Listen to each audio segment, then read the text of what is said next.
여기서 이 성은 어떤 성을 가리킵니까? 바로 도피성입니다. 도피성. 우리가 많이 들어본 도피성인데요. 이 도피성 제도를 마련하심으로써 그 부지 중에, 그러니까 고의로가 아니라 실수로 사람을 죽인 경우 이 도피성으로 피하게 하셔서 이 무분별한 그 피해 보복을 막으신 겁니다. 그러니까 이 도피성 제도가 없으면 계속 복수가 복수를 낳고 이렇게 되지 않겠습니까? 그래서 이제 하나님 나라 이스라엘의 질서를 바로잡고 이렇게 하나님께서 무분별한 피해 보복을 미연에 방지하시려고 만들어 주신 제도가 도피성 제도입니다. 근데 사실 이 도피성 제도가 결국엔 예수 그리스도를 이제 보여주는 그런 이제 예표해주는 또 제도이긴 한데, 어쨌든 이 도피성으로 피하게 됩니다. 그런데 이제 두 번째 경우는 고의로 사람을 이제 계획적으로 이렇게 살인을 한 경우, 이 경우는 어떻게 하느냐? 하나님께서 말씀하실 때 어느 정도까지 강력하게 말씀하시냐면, 내 재단에서라도 잡아내려서 죽여라, 이게 사형에 처해야 된다, 이렇게 말씀합니다. 그러니까 이를 통해 하나님께서 이 생명의 가치를 얼마나 소중하게 여기고 계시는가를 우리는 알 수 있습니다. 하나님께서 얼마나 생명을 소중하게 여기시면 내 재단에서라도 잡아내려서 계획적으로 고의적으로 살인한 자를 사형에 처해야 된다, 이렇게 말씀하시는 것이죠. 이게 강력한 말씀이죠. 이 사람의 생명을 하나님께서 어떻게 가치 있게 여기시고 소중하게 여기시는가는 우리가 10계명, 5계명 강해를 통해 살펴봤습니다. 작년 6월 25일 주일날 우리가 이제 주일 예배를 통해 봤는데, 이 5계명에 대한 이 의미는 여기서 말씀을 드릴 수가 없습니다. 그러면은 예배가 안 끝날 수도 있어요. 그러니까 궁금하시면은 홈페이지 이렇게 찾아서 들어보시면 되고요. 그러니까 사람의 생명을 하나님께서 소중하게 여기신다라는 정도 이렇게 보면 될 것 같습니다. 그리고 이어서 이제 15절과 17절에서는 부모에 대한 그런 관계, 이걸 말씀하십니다. 그러니까 부모를 때린 자, 그러니까 부모에게 손찌검을 한 자와 그리고 부모를 저주한 자, 그러니까 저주했다는 것은 쉽게 얘기하면 이제 욕을 했다는 거죠. 부모에게 욕을 한 사람은 어떻게 하라고 말씀하시냐면 사형에 처하라고 말씀하십니다. 근데 여기서 우리가 조금 의아하게 생각할 수 있는 것은 부모를 죽이지도 않았는데, 그러니까 생명은 생명값으로 이렇게 물을 수는 있지만 부모를 죽이지도 않았는데 그냥 때려도 사형이고요. 그리고 욕을 해도 사형입니다. 이게 하나님의 법입니다. 그러니까 여기에서도 우리는 무엇을 알 수 있냐면 부모의 권위가 얼마나 소중한, 위대하고 또 막중하다라는 것을 알 수 있는 거예요. 부모 자신에게는 그 부모의 어떤 그 직분과 그 책임이 막중하고 그만큼, 그리고 자녀가 부모를 바라볼 때는 정말 크게 바라봐야 된다. 왜냐하면은 하나님께서 만들어 주신 게 부모고, 또 그 부모의 권위는 그 권위에 하나님의 권위가 반영이 되어 있기 때문입니다. 그래서 우리가 이것도 역시 6계명 강해를 통해 봤습니다. 내 부모를 공경하라. 이것도 이제 보시면, 이제 홈페이지 보시면, 영상을 보시면 되는데, 부모는 하나님의 대리자다, 이렇게 말씀 그때 나눴습니다. 그만큼 부모의 권위에 도전하는 것은 하나님의 권위에 도전하는 것과 같은 것이기 때문에 이렇게 강력하게 말씀하시는 겁니다. 이걸 알면 오늘날 이 부모와 자식 간의 이 관계가 가정 안에서 파괴되고 많이 이렇게 흔들리고 있다는 것이 얼마나 안타까운 것인가, 얼마나 큰 하나님께서 크게 노여워하시고 싫어하시는 것인가를 우리는 알 수가 있습니다. 계속 이어서 16절을 말씀을 보면은 인신매매하는 자도 반드시 죽이라, 이렇게 하십니다. 왜냐하면 역시 마찬가지죠. 인신매매라는 것은 하나님의 형상이, 영광이 담겨 있는 그 사람, 그 생명을 함부로 이렇게 내가 함부로 취하거나 함부로 팔 수 없는 것이기 때문에 인신매매하는 사람도 사형에 처하라 말씀하시죠. 그리고 이어서 18절에서 27절의 말씀은 여러 사람의 관계 속에서 내가 피해를 줬을 때 어떻게 보상을 해줘야 되나, 이런 것들을 이제 여러 관계 속에서 이렇게 말씀을 하십니다. 그리고 이제 오늘 본문은 아니지만 28절에서 36절을 보시면은 이 가축을 데리고 있는, 당시는 이제 요즘 같은 경우는 이런 경우가 흔하지 않는데, 당시에는 이제 가축을 이렇게 기르고 있었기 때문에, 예를 들어 이제 본문에 이제 28절에서 36절에 기록되어 있는 말씀으로 보면은 소를 데리고 있는데 그 소로 인해서 내 이웃이 뭐 피해를 입었거나 뭐 심한 경우에는 이렇게 소가 받아가지고 이렇게 죽었을 때 피해를 입혔을 때 그 소의 임자가 어떻게 책임을 져야 되는가, 그 말씀입니다. 그리고 22장으로 넘어가면 22장 1절에서 15절까지가 바로 이제 배상법입니다. 오늘 오전 예배 때 잠깐 말씀해 주셨는데 4배, 5배로 갚아야 된다 이렇게 말씀하셨잖아요. 그게 바로 22장 그 1절부터 말씀입니다. 그러니까 지금 오늘 본문을 포함해서 22장 15절까지는 배상에 관한 그런 규례입니다. 배상에 관한. 그러니까 내가 상대방에게 어떤 피해를 줬을 때 이렇게 배상해야 된다, 이런 내용입니다. 오늘 오전 예배도 속건제 말씀 들었잖아요. 속건제가 다른 말로 하면 배상제다, 이렇게. 그러니까 속건제만 갖고 있는 아주 특별한 점은 5분의 1을 더하는 것이죠. 배상하는 것, 다른 제사에 없는 것. 그러니까 이제 속건제를 배상제다라고 했는데, 역시 그 속건제적 의미가 오늘 우리 이 본문에 다 담겨 있습니다. 그러니까 사실 오늘 오전 예배 오신 분들은 똑같습니다. 그래서 설교 찬양하고 바로 맞춰도 됩니다, 사실. 그래서 저도 이제 오늘 오전에 이제 말씀을 들으면서 놀래긴 했는데, 어떻게 고민 그래도 나름대로 했습니다. 이렇게 좀 이 저녁 예배 때 이렇게 좀 특별하게 좀 우리가 고민하고, 그러니까 오전에 겹치는 내용들이 많이 있지만 하나님께서 이제 목사님 통해서 더 넓고 깊은 그런 의미들을 세세하게 또 말씀해 주셨는데, 그것들을 기억하면서 우리가 좀 이 저녁 예배 때 이렇게 좀 같이 생각하고 싶은 포인트, 이 정도 좀 같이 보고 싶습니다. 그 말씀을 준비하면서 제 이제 주목한 구절이 있는데요, 23절에서 25절입니다. 아마 여러분도 읽으시다가 이 구절에 눈이 딱 멈추셨을 거예요. 왜냐하면 이 구절은 우리가 많이 아는 구절입니다. 이에는 이, 눈에는 눈, 뭐 이런 말도 있고요. 이건 어떤 의미냐면 피해를 준 그대로 갚아줘야 된다라는 그런 의미입니다. 근데 이제 이 부분을 보면서 이렇게 오해할 수도 있습니다. 이에는 이, 눈에는 눈. 그러니까 뭐 눈을 한쪽을 상하게 하면 너도 눈 한쪽. 이 어금니를 상하게 하면 너도 어금니. 이런 거니까 왠지 이게 어떻게 생각됩니까? 복수로 생각되거든요. 복수. 그러니까 내가 한 대 맞으면 너도 한 대, 이렇게 때리는 것처럼, 그죠? 그러니까 하나님께서 복수를 권장하시는 건가, 이렇게 오해할 수도 있습니다. 그런데 문맥상 보면은 그렇지 않다는 것을 알 수가 있어요. 왜냐하면 우리가 아까도 봤듯이 13절에서 도피성 제도가 있었잖아요. 그러니까 피해 보복을 방지하시기 위해서 도피성까지 마련하신 하나님께서 복수를 권장하신다는 것은 이건 모순입니다. 모순. 그러니까 문맥상도 맞지 않는 것이죠. 그러면 이에는 이, 눈에는 눈, 이 법을 우리는 어떻게 받아들여야 되는가? 우리는 그것을 봐야 됩니다. 복수의 의미가 아니라면 그럼 어떤 의미가 있는가? 이것은 인간의 완악함을 아신 하나님께서 한계를 정해주신 것입니다. 자, 이것을 우리가 의미를 보려면 창세기 4장 23절에서 24절을 봐야 됩니다. 창세기 4장 23절에서 24절을 보시면 라멕이 나옵니다. 라멕. 근데 라멕이 자기를 상하게 한 소년을 죽입니다.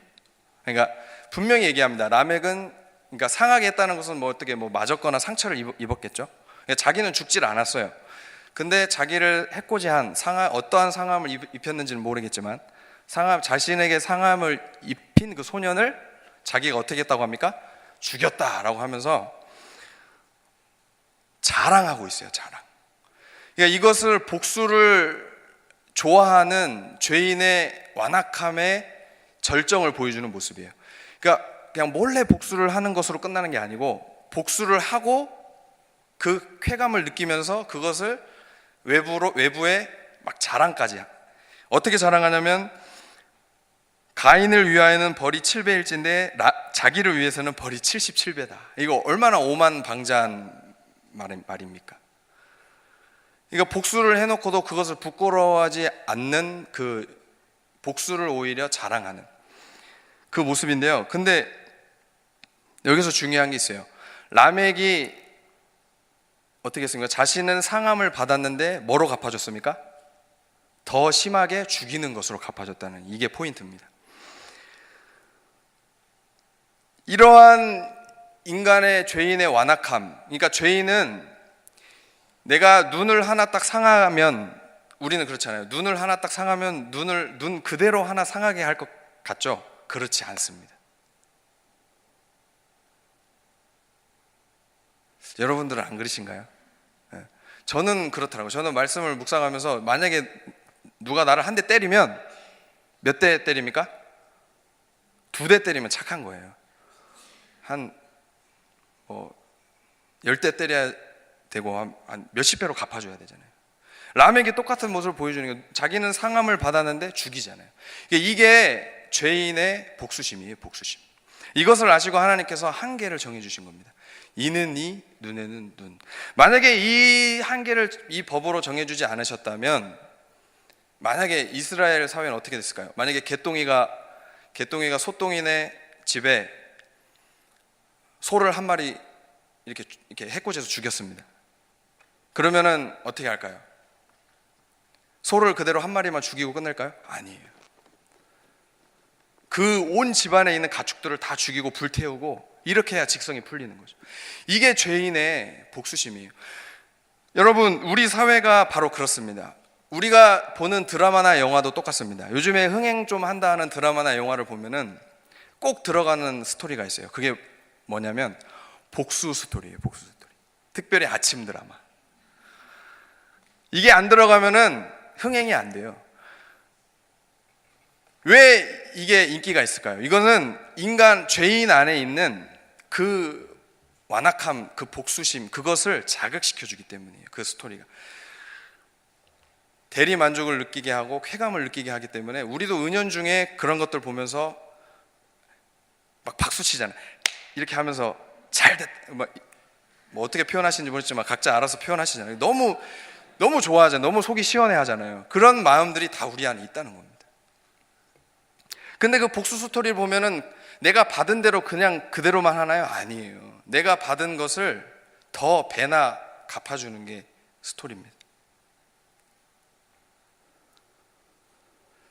그런데 그러니까 한계를 정해주신 것이다. 이런 무분별한 복수를 막으시기 위한 한계를 정해주신 것이다. 여기까지만 보면은 이것은 세상 나라의 법과 조금 별반 차이가 없는 것처럼 느껴져요. 그런데 여기에는 그 이상의 의미가 담겨 있어요. 뭐냐면, 이것은 이에는 이, 눈에는 눈을요, 다른 사람에게 던지지 마시고요, 나에게 던져야 됩니다. 나 자신에게. 이거는 어떤 의미가 있냐면요, 이에는 이, 눈에는 눈은 네가 한 그대로 책임을 져야 된다라는 의미가 담겨 있는 겁니다. 상대방의 일을 상하게 했으면 너의 일을 내어주고, 상대방의 눈을 상하게 했으면 너의 눈을 내어줘야 된다라는 그 책임이 담겨 있는 겁니다. 이것을 상대방에게 이 기준을 갖다 대는 게 아니고요, 나한테 내야 돼요. 나에게. 오전 예배 속건제 때도 말씀을 들었잖아요. 속건제 때 그 책임을 분명히 져야 된다라는 말씀이 이 법에 담겨 있는 겁니다. 그런데 놀라운 것은 이 법이 예수님 시대에 한 번 더 언급됩니다. 마태복음 5장 38절에 보면은, 또 눈은 눈으로, 이는 이로 갚으라 하였다는 것을 너희가 들었으나, 이렇게 언급을 하시고요, 이어서 44절에서 어떤 말씀을 하시냐면, 나는 너희에게 이르노니 너희 원수를 사랑하며 너희를 박해하는 자를 위해 기도해라, 이렇게 말씀하세요. 결국 이 법 안에 어떤 의미가 담겨 있냐면요, 내가 마땅히 책임을 져야 된다는 의미도 있지만, 더 나아가서는 내 일을 상하게 하고 내 눈을 상하게 한 그 사람을 용서해야 된다라는 의미까지 담겨 있다는 거예요. 그래서 오늘 말씀의 제목이 나에게와 타인에게입니다. 나에게는 책임을, 그리고 타인에게는 용서를. 이게 이에는 이, 눈에는 눈에 담겨 있습니다. 그런데 또 놀라운 것은 예수님은 항상 그러시잖아요. 인간 스승하고 다른 게 뭐냐면요, 예수님은 항상 가르치신 대로 사신다는 겁니다. 예수님이 이 모습을 보여주셨어요. 자신에게는 책임을, 그리고 나에게는 책임을, 그리고 타인에게는 용서를. 이 모습을 예수님이 보여주셨습니다. 어디에서 보여주셨냐면, 물론 공생의 전 생애가 그렇지만 가장 절정이 바로 십자가였습니다. 십자가.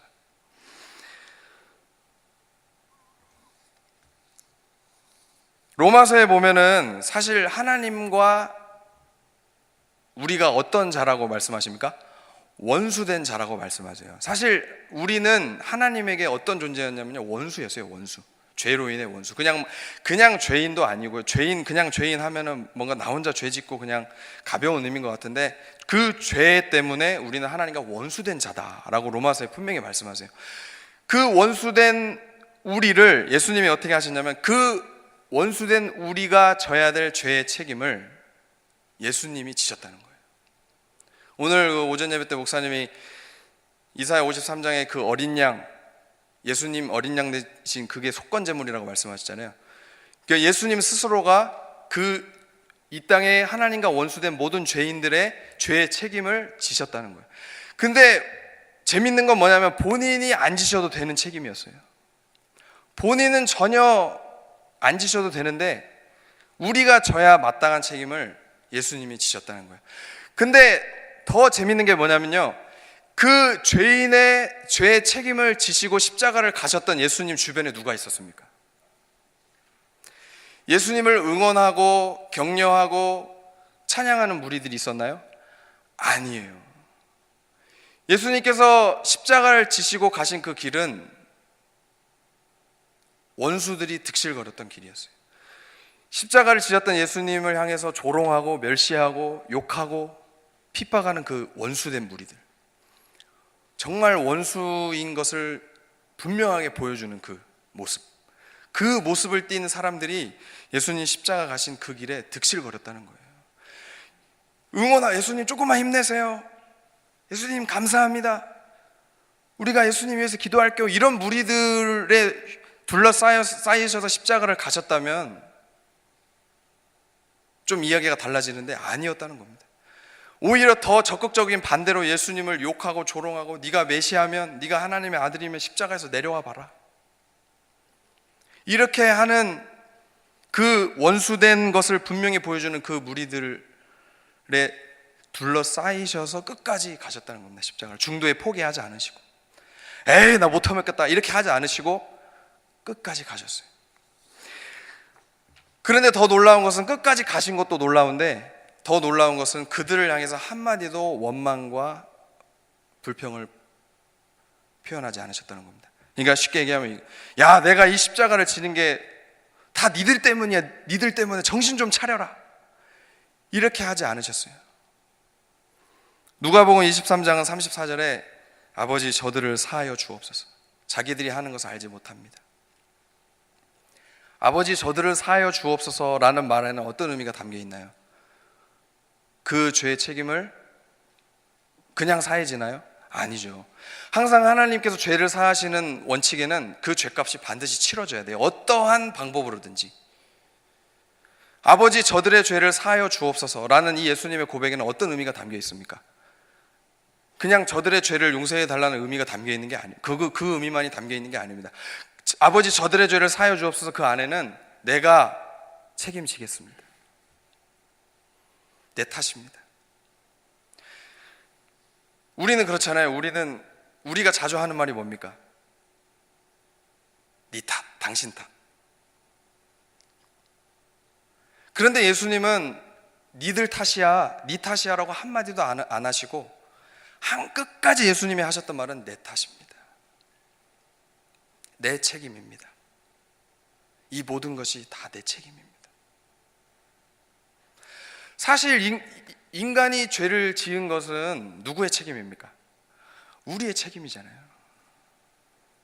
그리고 여전히 우리 안에서도 그런 걸 막, 하나님은 선악과를 왜 만들으셔가지고 죄를 짓게 하셨는가, 이렇게 질문하시면서 뭔가 책임을 하나님께로 돌리고 싶은 마음들이 우리 안에 있잖아요. 이게 우리의 특성인데, 그런데 안 지셔도 되는 그분이 뭐라고 얘기하신 거냐면 내 책임이다, 이렇게 얘기하신 거예요. 책임을 나한테 돌리고 원수된 우리에게는 한없는 용서를 보여주신 그 길, 그게 바로 십자가라는 겁니다. 예수님의 십자가. 예수님의 십자가에는 이 두 모습이 담겨 있어요. 우리도 예수님처럼 이 두 가지 모습을 지녀야 합니다. 나에게는 철저한 책임을, 그리고 타인에게는 한없는 사랑과 용서를 우리는 나타내야 합니다. 그런데 이렇게 하기 위해서는 우리가 먼저 선행되어야 할 것이 있어요. 그게 뭐냐면, 먼저 해야 될 것은, 책임을 지기 위해서 먼저 해야 될 것이 있어요. 그게 바로 인정입니다. 인정. 내가 한 잘못을 인정하는 겁니다. 오늘 오전 예배 때도 속건제 말씀을 들을 때 내가 잘못한 것이 깨달아지거든, 깨닫는 즉시 책임을 다해야 된다, 이렇게 말씀해 주셨잖아요. 근데 하나님께서 나에게 어떠한 경로든지 깨닫게 하세요. 그게 은혜입니다. 우리가 속죄제를 통해서도 깨닫는 것이 은혜다, 이렇게 들었잖아요. 근데 깨닫게 하시는데 우리 안에서 이것이 인정이 안 되면 책임을 지는 것까지 갈 수가 없어요. 그래서 책임을 지기 위해서는 우리 안에 뭐가 먼저 선행되어야 되냐면 인정이 돼야 됩니다. 그렇지, 내가 잘못했지. 근데 우리가 하기 싫어하는 것이 있어요. 그게 뭐냐면 인정하는 겁니다. 내가 잘한 것은 인정하고 싶어 하는데 내가 잘못한 것은 인정하기를 싫어해요. 적극적으로. 그냥 소극적인 것도 아니고 적극적으로 인정하기 싫어요. 이것을 우리가 어떻게 알 수 있냐면요, 우리의 모습을 보면 알 수 있어요. 어떻게 해서든지 내 잘못을 축소하고 은폐하려고 하죠.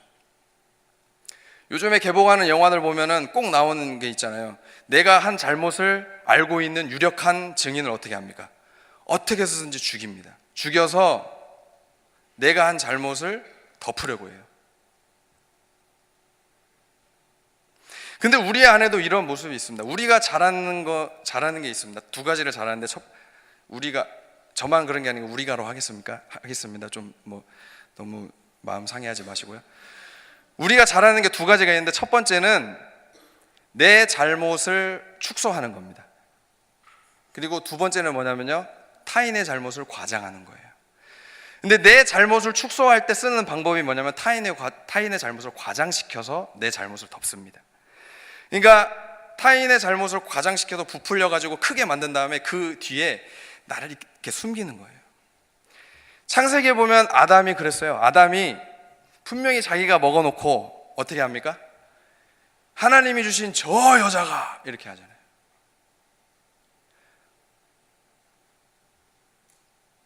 이게 우리가 잘하는 거죠. 내 잘못을 축소하고, 근데 그 방법으로 내 잘못만 축소하는 것으로 끝나는 게 아니고 타인의 잘못까지 이렇게 막 부풀리는 거예요.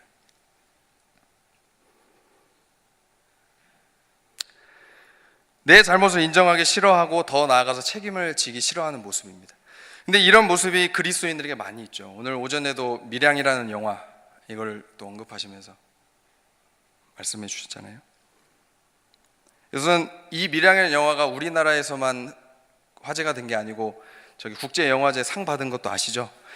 이게 왜 그러냐면 이슈가 되는 거예요. 국적을 불문하고 그리스도인들이 이런 연약함이 있기 때문이에요. 하나님께 용서받았으면 끝난 거야.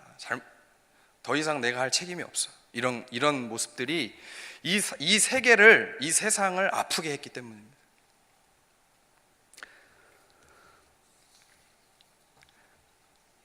그런데 여러분, 우리가 속건제적 삶을 생각해 볼 때 우리가 이렇게 좀 큰 일은 오히려 책임을 지고 내가 잘못했다고 이렇게 인정하는 게 쉬울 수도 있습니다. 그런데 이 속건제적인 삶이 잘 안 되는 영역이 있는데, 이게 어디냐면요, 가정이에요. 가정. 작은 모습을, 오늘 오전 예배 때는 뭔가 사회적인 어떤 그리스도인이 사회에서, 세상 속에서 이렇게 일반적인 어떤 관계, 착취를 안 하고 이런 것들 들으셨잖아요. 근데 이것들이, 이 속건제적 삶이 잘 안 되는 영역이 가정이에요. 가정. 그리고 이 가정에서 특별히 어느 관계에서 잘 안 되냐면요, 부부 관계에서 잘 안 돼요. 이 속건제적 삶, 미소를 띠시는 분들이 몇 분 계시는데, 저도 그렇습니다. 저도 뭔가 밖에서는 사람들에게는 그냥 젠틀하게 내가 잘못했습니다 인정하고 또 책임을 지는 이런 모습들이 있을 수도 있어요. 물론 그 안에 어떤 진심과 진정성의 문제는 또 우리가 살펴봐야 되겠지만, 어쨌든 그렇게 할 수 있는데, 가정 안에서는 그것조차도 안 된다는 거예요. 가정 안에서 어떻습니까? 분명히 내가 잘못했는데 인정하기 싫어해요. 누구에게? 아내에게, 남편에게. 가장 가까운 관계. 뭔가 허물이 없고 격식이 없는 그런 관계 속에서 부모가 자녀에게도 그럴 거예요. 자녀가 부모에게도 그럴 거예요. 인정하기를 싫어합니다. 그리고 인정이 안 되니까 어디까지 못 갑니까? 책임을 지는 것까지 못 가는 거예요.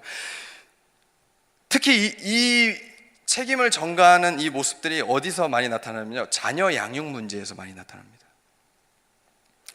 내가 키우는 자녀에 대한 어떤 문제가 딱 발생했어요. 근데 이 문제가 딱 발생했을 때 사실 이 문제, 이 책임은 다 누구에게 있습니까? 우리 모두에게, 부모에게, 아내에게만 있습니까? 남편에게만 있습니까? 아니죠. 아내에게도 있고 남편에게도 있고 아내에게도 있는 거예요. 근데 우리가 자녀에 대한 문제가 딱 터졌을 때 그것 때문에 어떻게 됩니까? 부부싸움을 해요. 안 하시는 분은 할 수가 없고요. 안 하시는 분도 계시는 것 같은데 그러는 분들이 많이 계시더라고요. 당신이 이렇게 해가지고 당신은 이렇게 했어 이렇게 하면서 결국엔 그게 뭡니까? 책임을 전가하는 거예요. 나는 잘못이 없다라는 거고요, 상대방의 잘못을 부풀려서 그 뒤에 숨는 그런 모습이죠.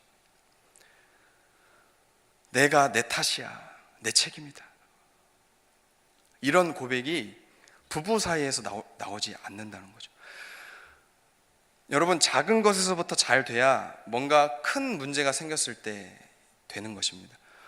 그래서 이 속건제적 삶은 어디에서부터 훈련이 돼야 되냐면요, 작은, 정말 아주 세밀하게 보이는 그 가정에서, 부부의 관계 속에서부터 훈련이 시작돼야 됩니다. 내가 내 탓이라고 얘기하는 것, 당신 탓이 아니라 내 탓이다, 내가 책임질게, 내가 어떻게 했으면 좋겠어, 책임을 다하려고 하는 모습. 옛날에 어떤 집사님이, 제가 어디서 들은 얘기인데, 어떤 집사님 부부가 교회를 잘 섬기고 아주 충성하는 부부가 계셨습니다. 근데 이 여집사님은 집에서 아주 애들을 잘 키우고 이렇게 참한 여집사님이고, 남집사님은 정말 잘생기고 막 직장생활도 잘하고 이렇게 대외적으로도 아주 모범적인 그런 분이셨어요. 근데 어느 날 그 남편 집사님이 회사에 있는 동료들을 집으로 초대했어요. 초대해가지고 식사를 하는데 막 식사 분위기가 무르익을 무렵에 그 동료분이 이렇게 얘기해요. 우리 이분은 정말 직장에서 최고라고, 모든 일을 다 잘하지만 특별히 어느 부분에서 최고냐면 자기 잘못을 잘 인정하고 자기가 책임을 끝까지 지려고 하는 그런 모습이 아주 우리 회사에서 유명하다고. 그랬더니 이 여집사님이 뭐라고 하는지 아십니까? 그게 누구예요? 제가 어디서 들은 얘기예요. 우리의 속건제적 삶이 대외적으로는 잘 될 수 있어요. 물론 진정성의 문제는 제가 계속 말씀드리는 겁니다. 그런데 가정 안에서는 그 모습조차도 없을 수 있다. 이중적인 모습이 될 수도 있어요. 그런데 가정에서 훈련이 잘 돼야 이 속건제적 삶이 세상 속에, 여러분, 가정 안에서의 나와 회사에서 나가 다를 수가 없잖아요. 똑같은 나인데. 남편분만 얘기해도 죄송한데 아내도 마찬가지입니다. 우리 모두가 끝까지 내 탓이라고 얘기하는 그 원리가 바로 예수님의 십자가에 담겨 있습니다. 그리고 우리는 동시에 나에게 이러한 책임을 다해야 되는 삶을 사는과 동시에 우리는 동시에 타인에게는 바보가 되어야 됩니다. 바보. 나에게는 똑똑이가 되어야 되고요, 타인에게는 바보가 되어야 돼요. 나에게는 똑똑이가 되어서 철저하게 하나님의 말씀의 기준을 분명하게 들이대야 되고요, 타인에게는 바보가 되어야 돼요. 우리는 너무 이걸 바꿀 때가 있어요. 나에게 똑똑해야 되고 타인에게는 바보가 돼야 되는데, 나에게 바보가 되고 타인에게 너무 똑똑할 때가 있어요. 우리는 너무 손해를 안 보려고 합니다. 내가 이번에도 참으면 저 사람이 나 교회 다니고 예수님 믿는다고 또 무시할 거야 하면서 뭔가 안 참으려고 하고, 이렇게 내가 손해본 그것을 끝까지 갚아내려고 막 할 때가 있어요. 그런데 우리는 좀 때로는 바보가 되어야 됩니다. 그렇습니다. 세상에서 이렇게 바보로 살면 분명히 바보라고 할 거예요. 맞아요. 왜냐하면 예수님의 십자가의 길도 고린도전서 1장에 보면은 세상에서는 미련한 길이요, 정말 바보 같은 길이라고 했습니다. 그런데 하나님께는 그 길이 어떤 길입니까? 영광스러운 길이 됐고 지혜로운 길이 됐어요. 세상에서는 바보가 될 수 있습니다. 이게 기독교의 역설이에요. 세상에서도 똑똑하게 살려고 하면 하나님께는 인정을 받을 수가 없습니다. 때로는 우리가 정말 손해를 보는 것 같은 처절함을 감수하면서까지도 내 눈을 다치게 했어도 손해를 볼 줄 아는 바보가 되어야 돼요. 물론 어떤 말씀을 진리를 벗어나는 불의를 그냥 묵과하자 이런 의미가 아닌 건 다 아시겠죠. 여러분, 이 속건제적 삶을 살면 열매가 드러납니다. 사랑의 원자탄인 손양원 목사님이 자신의 두 아들을 죽인 그 안재선이라는 이 사람 있잖아요. 저하고 성이 똑같은데 안재선, 이 사람 어떻게 했습니까? 양자로 삼았는데 이 사람이 뭐가 됐습니까? 목사가 됐어요. 회개하고 목사가 되고, 손양원 목사님 통해 예수님의 사랑을 그냥 실체를 경험한 거죠. 글자가 아닌. 그래서 목사가 될 수밖에 없었어요. 근데 더 놀라운 것은 이분 아들도 목사예요. 그러니까 손양원 목사님의 손자, 또 지금도 목회 활동을 하고 있습니다. 속건제적 삶은 당장은 바보처럼 보이지만 여기에 바로 영광이 있는 것은 열매가 담겨 있기 때문이에요. 예수님의 속건제적 십자가의 그 길이 어떤 열매를 낳습니까? 나라는 열매를 낳잖아요. 여러분이라는 열매를 낳았어요. 우리가 이 자리에서 예배할 수 있는 이 열매를 낳습니다. 이게 바로 속건제적 삶의 열매예요. 그래서 속건제적 삶이 속죄를 받은 사람만이 감당할 수 있는 삶이고, 속죄를 받은 사람이 감당하는, 입증해야 될 삶이 바로 속건제적 삶이에요. 그래서 레위기에 보면 제사의 순서가 속죄제 다음에, 속건제 다음에 속죄가 나오는 게 아니고요, 속죄제 다음에 속건제가 나오는 게 의미가 있는 겁니다. 예수님의 속죄의 은혜를 받은 사람이 속건제적 삶을 살아야 된다는 것이죠. 여러분, 나에게는 정말 똑똑할 정도로 철저할 정도로 책임을 돌리고요, 그리고 타인에게는 한없는 용서와 사랑을, 이렇게 예수님을 닮은 그런 모습으로 우리가 열매를 풍성히 누리는 우리 모두가 되길 예수님의 이름으로 축복합니다.